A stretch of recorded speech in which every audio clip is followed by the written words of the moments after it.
దేవుని పైన కోపం. మన జీవితంలో అనుకున్నది జరగకపోగా, ప్రణాళికలన్నీ కుప్పగూలినప్పుడు దేవునికి వ్యతిరేకంగా ఎందుకు మన కోపం వస్తుంది? అనుకున్నది మన జీవితంలో ఎందుకు జరగడం లేదు? దేవుని యొక్క ఉద్దేశాన్ని, సంకల్పానికి భిన్నంగా మన జీవితంలో దేవుడు ప్రణాళికలు అనుమతించడు. God will not allow plans against the purpose of God. దేవునికి నినివే పట్టణం ప్రాముఖ్యమైందా లేదా యోనా ప్రాముఖ్యమైన వాడా అని ప్రశ్నించినప్పుడు బైబిల్లో మనం స్పష్టంగా చూస్తూ వచ్చాం. యోనా గ్రంథం 3వ అధ్యాయంతో అయిపోలేదు. నినివే ప్రజలు మారుమనసు పొందారు, కానీ దేవుడు యోనా గ్రంథాన్ని 3వ అధ్యాయంతో ఆపేయలేదు, 4వ అధ్యాయం దాకా తీసుకొచ్చాడు. అంటే నినివే ప్రాముఖ్యమా, యోనా ప్రాముఖ్యమా? దేవుని దృష్టిలో నినివే దేవుని ఉద్దేశంలో ఉందా, యోనా దేవుని ఉద్దేశంలో ఉన్నాడా? నినివే ప్రజల కొరకు దేవుడు యోనాను తీసుకెళ్ళాడు, నహూం తీసుకెళ్ళాడు, చాలా మంది ప్రవక్తలు వాడుకున్నాడు, కానీ దేవుని జీవితంలో యోనా మాత్రం ఒక్కడే. చాలాసార్లు మన వ్యక్తిగత జీవితంలో దేవుని యొక్క సంకల్పాలను చాలాసార్లు మనము చిన్న అభిప్రాయము లేదా చులకనగా మనము భావిస్తుంటాం. Because we underestimate God's plan for our life, we underestimate God's purposes for our life. Many of the times we get confused when God changes the plans. దేవుడు మా జీవితంలో ప్రణాళికలు మారుస్తున్నప్పుడు చాలాసార్లు మనకు హృదయంలో ఆ కోపము కట్టలు తెంచుకొని వస్తూ ఉంటుంది. ఎందుకంటే నేను అనుకున్నది ఒకటండి, జరిగేది ఇంకొకటి. ఎందుకు దేవుడు నా ప్రణాళికలు కల రాస్తున్నాడని దేవుని మీద కోపం రావడం సహజ సిద్ధమే. అయితే ఎందుకు దేవుడు ప్రణాళికలు మారుస్తున్నాడు? Why God is changing the plans in our life? Why things are not happening as we have expected? గత వారం మనం చూస్తూ వచ్చాం. సామెతలు 19వ అధ్యాయం 21వ వచనంలో స్పష్టంగా మనం చూసాం గత వారం. దేవుడు మన ప్రణాళికలను మనం ఆలోచించేది ఒకటి, కానీ దేవుని సంకల్పాలు మాత్రమే నెరవేరుతాయి. మనిషి ఎన్నో చేయాలని ఆశపడతాడు, ఎన్నెన్నో ఊహించుకుంటాడు, ఎన్నెన్నో జరగాలని కలలు అంటాడు, కానీ జరిగేది మాత్రము దేవుని సంకల్పం చెప్పున ఆయన సంకల్పం నెరవేరుతాయని సామెతలు 19వ అధ్యాయం 21వ వచనం, Proverbs chapter 19 verse 21లో మనం చూస్తూ వచ్చాం. నరుని హృదయంలో ఆలోచనలు అనేకములుగా పుట్టును, యెహోవా యొక్క తీర్మానమే స్థిరము. దేవుడు తన సంకల్పాలు నెరవేర్చుకుంటాడు. అందుకొరకే సంకల్పము అంటే గమ్యస్థానానికి చేర్చే దేవుని యొక్క సంపూర్ణ ప్రణాళికనే సంకల్పం అంటాం. A set direction and a final destination is the ultimate purpose. The purpose of life, జీవితం యొక్క పరమార్థాన్ని మనం ధ్యానిస్తూ వచ్చినాం గత దినాల్లో. 2 తలంపులు మనం చూస్తూ వచ్చాం. మొదటిది, దేవుడు ఎందుకొరకు యోనాను ఏర్పరచుకున్నాడు? దేవునికి ఇదే చూపించే వాళ్ళు 100 మంది ఉన్నారు కదా. దేవుడు సెలవిస్తే ఎవరైనా దేవుని పరిచర్య చేస్తారు కదా. కావాలంటే దేవుడు రాళ్లతో కూడా పరిచర్య చేయించుకోగలడు కదా. దేవుడు అంటూ వచ్చాడు, ఈ రాళ్ళను కూడా అబ్రహాము సంతానంగా నేను మార్చుకోగలను. I can change the stones as a sons of Abraham. దేవుడు అన్నాడు కదా, ఎవరైనా మార్చుకోగలడు. నేను చాలాసార్లు మూర్ఖంగా మాట్లాడుతూ వస్తాం. దేవుడు ఎవరైనా మార్చుకోగలరు, అయినా సరే యోనా దేవునికి కావాలి. బైబిల్ గ్రంథంలో నినివే అనే పేరు రాయొచ్చు, కానీ యోనా అనే పేరు రాశాడు దేవుడు ఆ పుస్తకానికి. వాస్తవంగా ప్రాంతమే దేవుని దృష్టిలో ఉద్దేశం అయితే బైబిల్లో తెస్సలోనిక సంఘానికి తెస్సలోనిక అని రాశాడు, ఫిలిప్పీ సంఘానికి ఫిలిప్పీ, కొలసి సంఘాల పేర్లు, స్థానాల పేర్లు, ప్రాంతాల పేరుతో పుస్తకం రాస్తే ఇక్కడ నినివే అని రాయలేదు, యోనా. ఈ దినాల్లో యోనాలు దేవునికి కావాలి. నీ జీవితంలో వ్యక్తిగతంగా నువ్వు కావాలి. You as a person is more needed and precious in the sight of God to accomplish his purposes. మరి దేవుని ఉద్దేశాలు ఏంటి? ఎందుకు దేవుడు ఏర్పరచుకున్నాడు? మనిషి జీవిత పరమార్థం. చాలా ప్రాముఖ్యమైన సత్యాన్ని మనందరం కలిసి చదువుకుందాం. ఈ సత్యము చివరికి యోనాకి ఎవరు నేర్పిస్తున్నారో తెలుసా అండి? అన్యజనులు నేర్పిస్తున్నారు. దేవుణ్ణి ఎరగని వారు నేర్పిస్తున్నారు. మన జీవితంలో కొన్నిసార్లు జీవిత పరమార్థాన్ని మనం మర్చిపోతే, కొన్నిసార్లు నిర్జీవమైన వస్తువులు నేర్పిస్తాయి. కోవిడ్ నేర్పిస్తుంది, కొన్నిసార్లు పరిస్థితులు నేర్పిస్తాయి. అయ్యా నువ్వు దేనికి బ్రతుకుతున్నావు? Why are you living here? కొన్నిసార్లు జీవిత పరమార్థాన్ని మనం మర్చిపోతే నిర్జీవమైన మూగ జీవులు కూడా మనతో మాట్లాడడం ఆరంభిస్తాయి. అదే జరిగింది యోనా గ్రంథం 1వ అధ్యాయం. తన ఉద్దేశం పరమవధి నుండి, దేవుడు తనకు అప్పగించిన విధి నిర్వహణలో నుండి యోనా పారిపోవాలని ప్రయత్నిస్తుంటే, యోనా గ్రంథం 1వ అధ్యాయం అందరం కలిసి 4వ వచనం అందరం కలిసి చదువుదాం. అయితే యెహోవా సముద్రం మీద పెద్ద గాలి పుట్టింపగా సముద్రం ముందు గొప్ప తుఫాను రేగి ఓడ బద్దలైపోవు గతి వచ్చెను. కొన్నిసార్లు జీవితంలో బద్దలైపోయిన పరిస్థితి, అనుకున్నది ఒకటి జరిగేది ఇంకొకటి.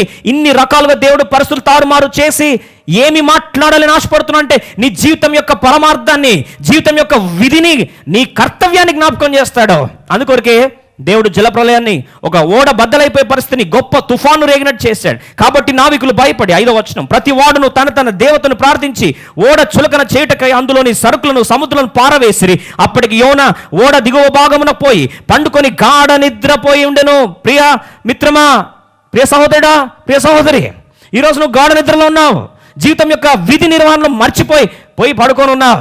నాకేం పట్టదులేండి, చివరికి పరిస్థితి నిన్ను లేవనెత్తడానికి కొరకు సముద్రం అంతా ఒక్కసారి ఉక్కిరిబిక్కిరైతుంది, పెద్ద గాలి వచ్చింది, గొప్ప తుఫాను వస్తుంది, కానీ నీకు చలనం రావట్లేదు. ఈరోజు విషాద పరిస్థితి చెప్పమంటారా? బయట కోవిడ్కి, మృత్యు వాతకి వేల నుంచి లక్షల సంఖ్యలోకి పోతే కూడా దేవుని బిడ్డ కొద్ది కూడా చలనం రావట్లేదు ఈ దినం. ఈరోజు వాక్యం వింటుంటే ఒకసారి మన మనస్సాక్షి పరీక్షించుకుంటే మంచిది. బయట మృత్యు విలయతాండవం ఆడుతుంది, శోకము ముంచుకొస్తుంది. ఇంత తీవ్ర రీతిలో దేవుడు మన యొక్క ఉద్దేశాన్ని, ఉనికిని, పర్పస్ని, డ్యూటీని జ్ఞాపకం చేయాలని ప్రయత్నిస్తుంటే ఒక క్రైస్తవుడు, విశ్వాసి, దేవుని బిడ్డ నిమ్మకు నీరెత్తినట్టు పడుకొని ఉన్నాడు. బైబిల్ రాస్తుంది, అయ్యో సియోన్లో నిర్విచారంగా ఉన్న వారికి శ్రమ. కొన్నిసార్లు వాక్యం విని విని ఏమవుతుందో తెలుసా అండి? విని విని విని విని ఇప్పుడు వాక్యం ఎట్లయిపోయిందంటే ప్రతిరోజు కూడా వాక్యం వచ్చేస్తుంది.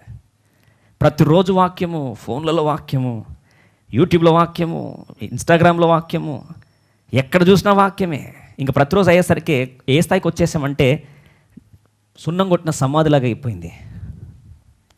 ఏమీ చల్లం ఉండదు.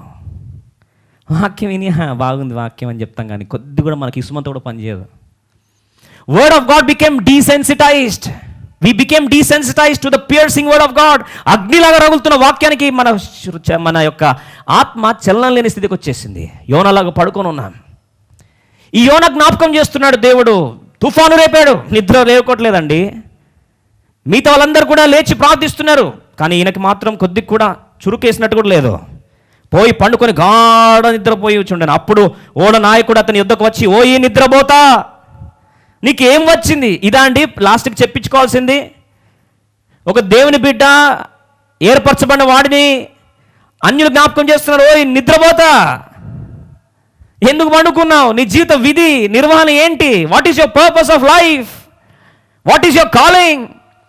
What for are you going? Where are you going? ఓయ్ స్లీపర్, ఓ నిద్రపోతా. ఇది సరిపోదన్నట్టు చూడండి. ఇంకా ముందుకెళ్తే యోనా గ్రంథం 1వ అధ్యాయం 6వ వచనం, లేచి నీ దేవుని ప్రార్థించుము, మనము చావకుండా దేవుడు మన ఎందుకు కనికరించినేమో అనేను. 7వ వచనం, అంతలో ఓడవారు, ఎవరిని బట్టి ఇంత కీడు మనకు సంభవించినది తెలియటకై మనము చీట్లు వేతుము రండని ఒకరితో ఒకరు చెప్పుకొని చీట్లు వేగా చీటి యోనా మీదకు వచ్చాను. చూడండి, దేవుడు ఆ చిన్న చీటిని కూడా తన పేరు మీదకి వచ్చేటట్లు ఆయన సారం అధికారంలో అనుమతించి ఏం చేస్తున్నాడో తెలుసా అండి? ఇప్పుడన్నా యోనా దేని కొరకు, ఆయన విధి నిర్వహణ దేని కొరకు దేవుడు ఏర్పరచుకున్నాడో, జీవిత పరమావధి ఏంటో, ఓ నిద్రపోతా, నీ నిద్ర నుంచి మేలుకో అయ్యా, నీ జీవిత సంకల్పం నేను తెలుసుకో. ఈరోజు ప్రేమిత్రమా, నిన్ను మేలుకొల్పించడానికి దేవుడు తుఫాన్నన వాడుకుంటాడు, నిన్ను మేలుకొల్పడానికి పెద్ద గాలినైనా వాడుకుంటాడు, నిన్ను మేలుకోవడానికి ఒక అన్యుడైన నావిక అధిపతిని కూడా, ఓడ నాయకుని కూడా వాడుకుంటాడు. కొన్నిసార్లు అన్యజనులు కూడా వాడుకుంటాడు, కొన్నిసార్లు కోవిడ్-19 వాడుకుంటాడు, కనిపించని చిన్న చీటిని వాడుకుంటాడు, కొన్నిసార్లు కోవిడ్-19 కూడా వాడుకుంటాడు. మనం తెలుసుకోవాల్సిన సత్యం ఏం తెలుసా? We need to know the whole duty of man. మనిషి యొక్క జీవిత ఉద్దేశాన్ని, విధిని, మానవ కర్తవ్యాన్ని మనం తెలుసుకోవాలి. ఈరోజు అది తెలుసుకోకపోతే పెను విషాదం వైపు పరిగెడుతున్నాం. మన సత్యాన్ని జ్ఞాపకం చేస్తున్నాను. ఏంటంటే జీవిత మానవ కోటి విధి ఏంటి? ఇప్పుడు ఆఖరిగా ఆ విధిని జ్ఞాపకం చేస్తున్నప్పుడు యోనా తేరుకొని, యోనాన్ని తేరుకోవడానికి, యోనా నిద్ర మేలుకోవడానికి కొన్ని ప్రశ్నలు సంధించారు అన్యజనులు. ఈరోజు ఇదే మాటను పరిశుద్ధాత్మ దేవుడు ఈరోజు ఈ వాక్యాన్ని నీతో మాట్లాడాలని ఆశపడుతున్నాడు. 8-9 వచనాలు కలిసి చదువుదాం. దయచేసి యోనా గ్రంథం 1వ అధ్యాయం 8-9 వచనాలు కలిసి చదువుకుందామండి. కాబట్టి వారు అతను చూచి, ఎవరిని బట్టి ఈ కీడు మాకు సంభవించునో, నీ వ్యాపారం ఏంటి, నీ పని, నీ విధి, నువ్వు చేయాల్సిన పని ఏంటి? మొదటి ప్రశ్న చూడండి, నీ వ్యాపారం ఏంటి? What is your business? What is your occupation? నేను నేరుగా అడుగుతున్నాను ఈ ప్రశ్న, పరిశుద్ధాత్మని అడుగుతున్నాను అందరినీ. నీ వ్యాపారం ఏంటి? నీ జీవిత పని ఏంటి? What is your work? ఇప్పుడు యోనా చెప్పాలి, నేను దేవుని సేవకుడును, నేను ప్రవక్తని, అది చెప్పట్లేదు. జీవిత వ్యాపారం ఏంటి అంటే తన ఆన్సర్ స్ట్రైట్ ఫార్వర్డ్ ఆన్సర్ ఇచ్చాడు. తెలుసు తనకి, వాక్యం ఏం తెలియక కాదు, కానీ నిద్రపోతున్నాడు అంతే. నీ వ్యాపారం ఏంటి? నీవెక్కడి నుండి వచ్చితివో, నీ దేశమేదో, నీ జనమేదో, ఈ సంగతి అంతయు మాకు తెలియజేయమనగా అతడు వార్త ఇట్లా, నేను హెబ్రిడను, దేశం చెప్పాడు. రెండోది తన జీవిత వ్యాపారం, జీవిత పని, జీవిత విధి, పరమార్థాన్ని రెండో భాగంలో చెప్తున్నాడు. సముద్రమునకును భూమినికి సృష్టికర్త అయి ఆకాశమందుండు దేవుడై ఉన్న యెహోవా యందు నేను భయభక్తులు గలవాడినై ఉన్నాను. ఇది మానవ కోటి విధి. Very simple. జీవితంలో మనం చేయాల్సిన పని ఏంటి? కొన్నిసార్లు శూన్య భావన వెక్కిరి చూపులు చూస్తుంటుంది మనల్ని. ఈజీగా ఎందుకు పుట్టామో మర్చిపోతాం, ఏం చేయాలో మర్చిపోతాం. ఈ జీవన వ్యాపారంలో, చుట్టూ జరుగుతున్న జీవన వ్యాపారపు పనులలో చిక్కుకుపోయి మన జీవిత పరమావధిని మర్చిపోతాం. బైబిల్ సారాంశం, జీవిత పరమార్థం, ఈ ప్రాముఖ్యమైన సత్యాలు తెలుసుకోవడానికి కొరకు మానవుని దేవుడు ఎందుకొరకు సృజించాడు, మానవుడు చేయాల్సిన పని ఏంటి, what is the purpose of life అనే ప్రాముఖ్యమైన ప్రశ్నను ఒక జ్ఞాని, ఒక సైంటిస్ట్ ఎప్పుడైతే ఆలోచించడం ఆరంభించాడో బాగా కంగారు పడడం ఆరంభించాడు. వెంటనే నేను అనుకున్నాడు, నేను సైంటిఫిక్ ఇన్వెన్షన్స్ చేశాను, ఎన్నెన్నో కనిపెట్టాను, ఎన్నెన్నో వాటికి పేర్లు పెట్టాను, నేను ఎంతో పుస్తకాలు రాశాను, హార్టికల్చర్లో రాశాను, బాటనీలో రాశాను, జువాలజీలో రాశాను, ఇవన్నీ రాశాను. అయితే మహాజ్ఞానిగా నాకు పేరు పొందాను. అయితే ఇప్పుడు మాత్రం ఒక పరిశోధన చేయాలని జీవిత చర్మాంకంలోకి వచ్చాడు.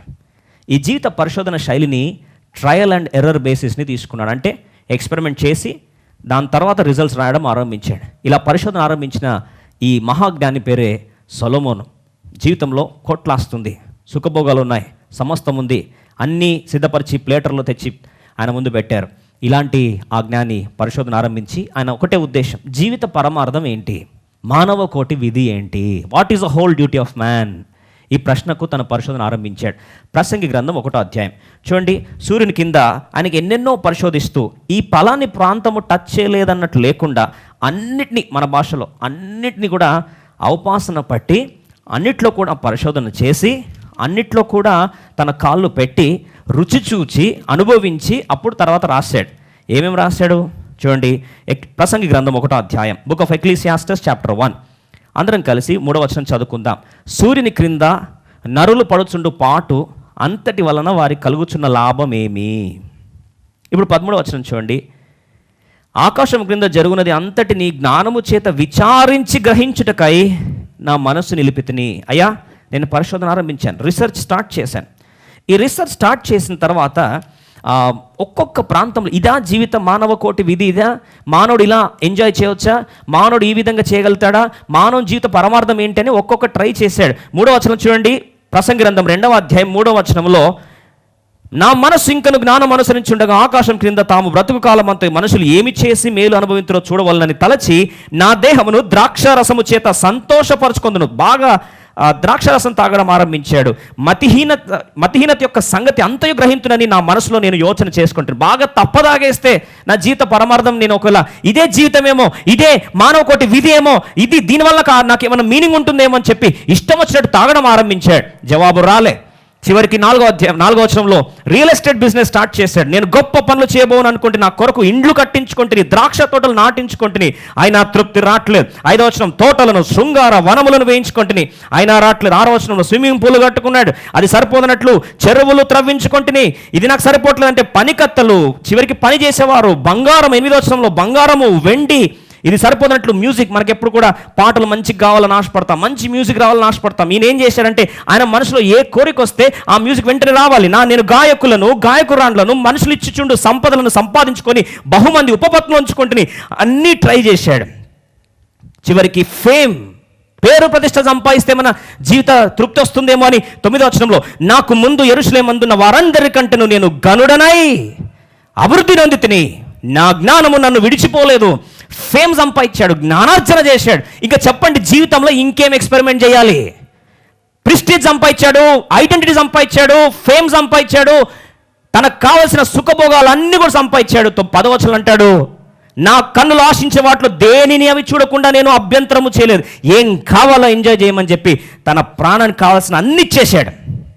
11వ వచనం, అప్పుడు నేను చేసిన పనులన్నీ, వాటి కొరకై నేను పడిన ప్రయాసమంతయు నేను నిదానించి వివేచింపగా అవన్నీ వ్యర్థమైనది గాను, ఒకడు గాలికి ప్రయాసపడినట్లుగాను అగుపడెను. సూర్యుని కింద లాభకరమైనది ఏదియో లేనట్టు నాకు కనపడెను. ప్రేమిత్రమా, ఇవన్నీ ట్రై చేసి 3వ అధ్యాయంలో సమయం గురించి మాట్లాడాడు.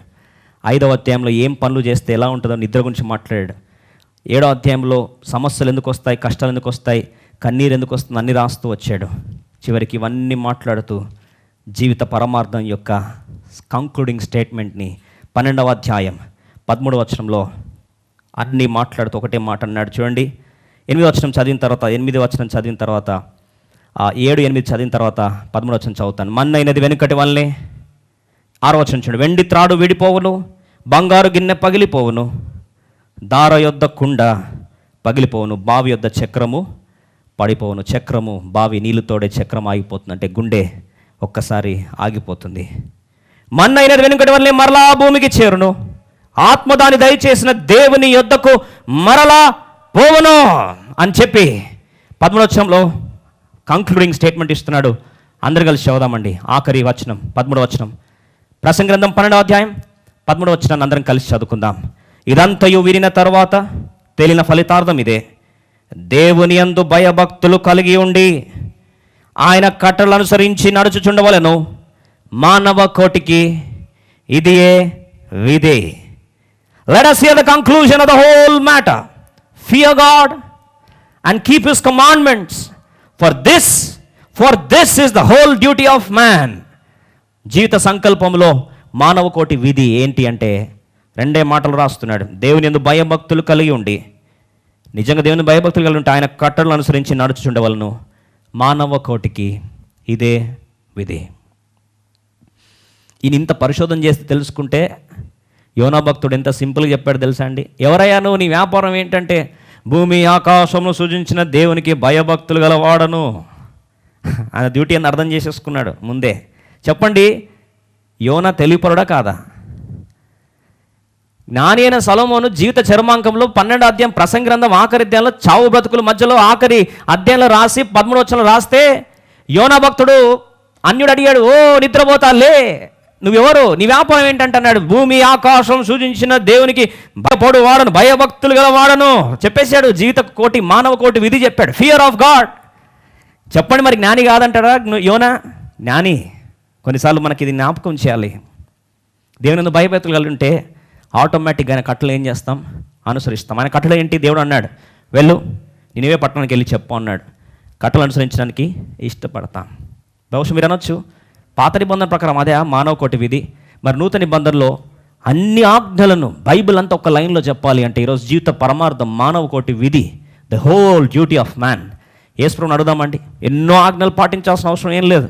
దేవుడు 2 మాటలు చెప్పాడు. మత్తయి సువార్త 22వ అధ్యాయం 37 నుండి 40 వచనాలు చదువుకొని మనము ఈరోజు అంశాన్ని ముగించుకోవడానికి ప్రయత్నిస్తాం. మత్తయి సువార్త 22వ అధ్యాయం 37 నుండి 40 వచనాల వరకు మనం కలిసి చదువుకుందాం. చాలామంది బైబిల్ అంతా ఏంది అంటారా, మానవ కోటి విధి ఏందంటారా, భక్తులు ప్రవక్తలు కట్టడల యొక్క సారాంశం, ధర్మశాస్త్ర సారాంశం తెలుసుకోవాలని ఆశ ఉందా? 37 నుంచి చదువుదామండి. అందుకు ఆయన నీ పూర్ణ హృదయముతోనూ, నీ పూర్ణ ఆత్మతోనూ, నీ పూర్ణ మనసుతోనూ నీ దేవుడైన యెహోవాను, నీ దేవుడైన ప్రభువును ప్రేమింపవాలను అనున్నది. నీ మనస్ఫూర్తిగా నీ హృదయం అంతా దేవుని ప్రేమిస్తే చాలు. ఇది ముఖ్యమైనదియు మొదటినైన ఆజ్ఞ. ఇది మెయిన్. నువ్వు దేవుని ప్రేమిస్తున్నావా? నువ్వు నిజంగా దేవుని ప్రేమిస్తే యోహాను సువార్త 14:15 వచనం చూడండి. నిజంగా దేవుని ప్రేమిస్తే మళ్ళీ తిరిగి అక్కడికే వస్తున్నాడు, ఆయన కట్టడలు అనుసరిస్తావు. యోహాను సువార్త 14:15 వచనం, మీరు నన్ను ప్రేమించినడలా నా ఆజ్ఞలుగా కొందరు. ఒక్క మాటలో ఈ 3 సీక్వెన్స్ లింక్ అర్థం చేసుకుంటే మానవ కోటి విధి అర్థమైనట్లే. దేవుని యందు భయభక్తులు కలిగి ఉంటే, దేవునికి భయపడే వ్యక్తివైతే, ఫియర్ ఆఫ్ గాడ్. సొలొమోను అంటాడు దేవునికి భయపడి భయభక్తులు కలిగి. యోనా అంటాడు నేను దేవునికి భయభక్తులు గల వాడను. నిజంగా భయభక్తులు ఉంటే ఏం చేస్తామంటండి? రెండవది, దేవుని ప్రేమిస్తాం. దేవుని ప్రేమిస్తున్నామంటే గుర్తేంటి? ఆయన కట్టడలను అనుసరిస్తాం. Very simple. మీరు నన్ను ప్రేమించినడలా నా ఆజ్ఞలు గైకొందరు. పూర్ణ మనసుతో, పూర్ణ హృదయంతో, పూర్ణ ఆత్మతో. అయ్యా నేను నిన్ను ప్రేమించును అనగలవా? ప్రేమిత్రమా? ఎవరి కళ్ళను కప్పొచ్చు, కానీ నువ్వు దేవుని నిజంగా ప్రేమిస్తున్నది నీ మనస్సాక్షికి దేవునికి తెలుసు. నిజంగా దేవుని ప్రేమిస్తే ప్రణాళికలు దేవుడు ఎన్ని మార్చేసినా నువ్వు బాధపడు. ఎందుకు తెలుసా? దేవుని ప్రేమ నుండి ఏది కూడా మనల్ని ఎడబాపని కదా. ఆయన ప్రేమిస్తే ఎలా ఉంటుంది తెలుసా అండి పరిస్థితి? 1 కొరింథీ 2వ అధ్యాయం 9వ వచనంలో రాస్తుంది, దేవుని ప్రేమించే వారికి దేవుడు ఇస్తాడట. ఏమని రాస్తుంది చూడండి, 1 కొరింథీ 2వ అధ్యాయం 9వ వచనం. నిజంగా దేవుని ప్రేమిస్తే ఎట్లాంటిది ఇస్తాడు దేవుడు? ఇందుని గురించి దేవుడు తన్ను ప్రేమించే వారి కొరకు ఏవి సిద్ధపరుస్తున్నాడు తెలుసా దేవుని ప్రేమించే వారికి?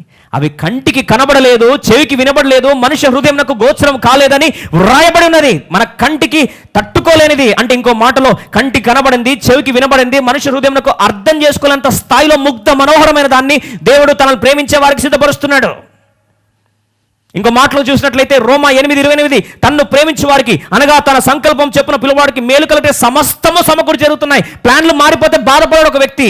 నేను దేవుని ప్రేమించే వ్యక్తినైతే దేవుడు ప్రణాళిక ఏం మార్చినా సరే సమస్తము సమకూడి మేలుకై చేస్తున్నాడని దేవుని ప్రేమించే వ్యక్తి దేవుని ఏం చేస్తాడు? సంతోషిస్తాడు, దేవుళ్ళు ఆనందిస్తాడు. నేను దేవుని ప్రేమిస్తున్నాను, నాకు దేవుడు బెస్ట్ ఇస్తాడు, సమస్తం సమకూడి మేలుకై మారుస్తాడు. ప్రేమిత్రమా, ఈరోజు దేవుని ప్రేమించే వ్యక్తివైతే యోనా అంటున్నాడు, నేను వ్యక్తుల్ని, నాకు నినివే ప్రజలు నాకు ఇష్టం లేదు, నేను వస్తువులు ప్రేమిస్తానయ్యా, నేను వస్తువులు ప్రేమిస్తాను, మొక్కలను ప్రేమిస్తాను. అంతలో కనపడి అంతలో వాడిపోయే ఈ సొర్ర చెట్టు గురించి నాకు బాధ ఉంది, కానీ నశించిపోయే వ్యక్తుల గురించి నాకు బాధ లేదయ్యా. ప్రేమిత్రమా, కొద్దిగా నీకు బాధ రావట్లేదా? మన సహోదరులు మై బ్రదర్స్ అండ్ సిస్టర్స్ అని ప్రమాణం చేస్తామే, వారు సత్యాన్ని ఎరుగక అంధకారములో అలాగే మరణించి, పాపలు మరణిస్తే అగ్ని అరదు, పురుగు చావదు, అగ్నిగుణం వెళ్తున్నారని తెలిస్తే కొద్ది కూడా నీకు బాధ లేదా? కొద్ది కూడా నీకు వారి మీద తపన లేదా? నిర్విచారంగా ఉన్నావు కదా. నశించిన ఆత్మల కొద్ది కూడా భారం లేదు. ఇంకో మాటలో చెప్పాలంటే, నశించిన ఆత్మల కొరకు కొద్ది కూడా నీ హృదయంలో కొద్ది కూడా చలనం రావట్లే. నువ్వు దేవుని మనసు ఉందంటావా? నువ్వు దేవుని ప్రేమిస్తున్నావా? దేవుని ప్రేమిస్తే ఆయన హృదయ భారం ఏంటో నీకు తెలిసిపోతుంది. ఒక వ్యక్తిని నువ్వు యథార్థంగా ప్రేమిస్తే ఆ వ్యక్తిని చూడకుండా ఉండలేవు, ఆ వ్యక్తి బాధను నువ్వు తట్టుకోలేవు. దేవుని బాధ నినివే పట్టణం అయ్యా నాశనం అయిపోతుంది. 120,000 మంది, 1,20,000 మంది సత్యాన్ని ఎరగక అయ్యో నాశనం అయిపోతున్నారని దేవుడు హృదయం కొట్టుకుంటా ఉంటే, దేవుని ప్రేమించే వ్యక్తి యోనా నిజంగా దేవుని ప్రేమించే వ్యక్తి అయితే, అయ్యా నీ భారం నా భారం అయ్యా అనలేవా? ఉత్త మాటలు మనం చెప్పేదంతా దేవుని ప్రేమిస్తానంటాం, కానీ నశించిపోయే ఆత్మల కొరకు భారమే లేదు, తృష్ణి లేదు. కాపరు లేని గొర్రెలని చెప్పి ఆ యొక్క యెరూషలేము ప్రజలు చూసి ఒక రాయి నిలబదని చెప్పి బోర్మని ఏడ్చేశాడు దేవుడు. యేసుప్రభు కన్నీళ్ళు విడిచింది అప్పుడే. లాజరు మృతతుల్యమైపోయినాడని చెప్పి అయ్యో మృత్యువాతకు లోనైపోయాడని చెప్పి హృదయం ద్రవించిపోయింది. ఇది దేవుని మనసు. నిజంగా దేవుని ఇష్టపడే వ్యక్తి అయితే వారి కొరకు దాచుంచిన మేలు బహు గొప్పదని ప్రభు అన్నాడు. ఈరోజు నిజంగా నీ హృదయంలో చలనం లేకుండా జీవిస్తున్నావు ప్రేమిత్రమా? వస్తువుల్ని వాడుకోమన్నాడు. వస్తువులు వాడుకోవడానికే సృష్టించాడు దేవుడు. God created things for man to use them and people to love them. మనుషుల్ని ప్రేమించాలని, వస్తువుల్ని వాడుకోవాలని దేవుడు తయారు చేస్తే, మనం ఉల్టా చేసి మనుషుల్నేమో వాడుకుంటున్నావు, వస్తువులనేమో ప్రేమిస్తున్నావు. చూడండి, ఫోన్కి ఏమైనా ఎంత బాధో, వ్యక్తికి ఏమైనా సావా నాకేముందంటావు. ఇది మనిషి దేవుని హృదయమా? ఇది నిజంగా దేవుని ప్రేమిస్తున్నావా? ఈరోజు దేవుడు మరొకసారి జ్ఞాపకం చేస్తున్నాడు. చాలా విషాదకరమైన బాధ ఒక జరిగిన సంఘటన చెప్పి ముగించాలని ఆశపడుతున్నాను. ఎప్పుడు కూడా తల్లిదండ్రులు మాట్లాడుకుంటున్నప్పుడు బిడ్డ ఉన్నాడట, కుమారుడు ఉన్నాడు, వాడు చాలా ఆలోచించే వ్యక్తి. ఒకరోజు అమ్మ గురించి నాన్నతో మాట్లాడుతున్నప్పుడు నాన్న అన్నాడట, ఈ కొడుకు అన్నాడు, డాడీ నువ్వు ఎవరిని ప్రేమిస్తున్నావు అంటే, యథావిధిగా మామూలే కదండి, నాకు యేసుప్రభు అంటే ప్రాణం అన్నాడట. అప్పుడు కొడుకు అన్న మాట, డాడీ అంత ప్రాణమైతే ఒక్కసారి కూడా యేసుప్రభు గురించి ఎప్పుడు చెప్పలేదే, నువ్వు పిచ్చి ప్రేమ అన్నావే, ఒక్కసారి కూడా ఆయన గురించి మాట్లాడలేదే, ఒక్కసారి కూడా ఆయన బాధ ఏందో చెప్పలేదే అని పిల్లోడు అడిగితే వెంటనే నాన్న కళ్ళ నీళ్ళు గారుతున్నాడు. ప్రేమ అని థియరీ తెలుసు, నిజంగా నేను ప్రేమించట్లేదు యేసుప్రభుని. నిజంగా యేసుప్రభుని ప్రేమిస్తానంటే, ప్రేమించే వ్యక్తి అయితే పేతురు అన్నాడు ఒక మాట, ఏమన్నా తెలుసా అండి? పేతురు నన్ను ప్రేమిస్తున్నావా అంటే, ఎస్ నేను ప్రేమిస్తున్నాను. నీకు ఇష్టంగాని ప్రాంతంలో మరణిస్తావు, ఇష్టంగాని చావుతో మరణిస్తావు అంటే పేతురు శిరస్సు వంచి చివరికి నీరో చక్రవర్తి అరెస్ట్ చేసి తీసుకుపోతా ఉన్నాడు. ఇంతమంది క్రైస్తవులు మారడం కారణం ఈ పేతురు అని చెప్పి అనవసరంగా నిందించి క్రైస్తవులే నిప్పంటించారని చెప్పి ఒక ఉపద్రవాన్ని పుట్టించాడు. వెంటనే పేతురుని అరెస్ట్ చేసి తీసుకెళ్తా ఉన్నారు. శిలువ యాగానికి అప్పగిస్తామంటే పేతురు ఏమన్నా తెలుసా అండి? నన్ను ఇష్టపడి ప్రేమిస్తున్నావని అడిగిన దేవుడు ఈరోజు నేను చెప్పగలను, ఐఎమ్ లవింగ్ గాడ్. ఆయన వేయబడిన శిలువకు అప్పగించడానికి నేను యోగ్యుడిని కాదు, తల క్రిందులుగా నన్ను వేయండి అని చెప్తే నిర్దాక్షిణ్యమైన ఆ యొక్క శిలువ మీద తల కిందులుగా వేస్తుంటే కూడా అలాగే మరణించాడు పేతురు. అదే పేతురు సంఘానికి పునాదిగా మార్చబడ్డాడు. రోమ్ పట్టణంలో ఇప్పుడు ఆయన సమాధి ఇంకా ఉంది. ప్రేమ త్యాగం చేయడానికి తెగిస్తుంది, ప్రేమ క్రియల మీద నిలబడుతుంది, ప్రేమ కేవలం మాటలు చెప్పి ముగించదు. దేవుని ప్రేమించే వ్యక్తి అయితే నీ కొరకు దాచుంచిన మేలు ఎంత గొప్పదో. నీ కంటికి కనబడలేదు, ఇంకా నీ చెవికి ఇంకా వినబడలేదు, నీ హృదయానికి ఇంకా అర్థం కాలేదు. ఒక్కసారి దేవుడు నువ్వు ప్రేమించిన దానికి ఆయన దాచిన మేలు, ప్రణాళిక, ఉద్దేశాలు ఒక్కసారి చూపిస్తే నీ గుండె తట్టుకోలేదు. ఒక్కసారి ఆలోచిస్తున్నట్లయితే దేవుడు మరొకసారి ఆహ్వానిస్తున్నాడు. నీవు నన్ను ప్రేమిస్తున్నావా?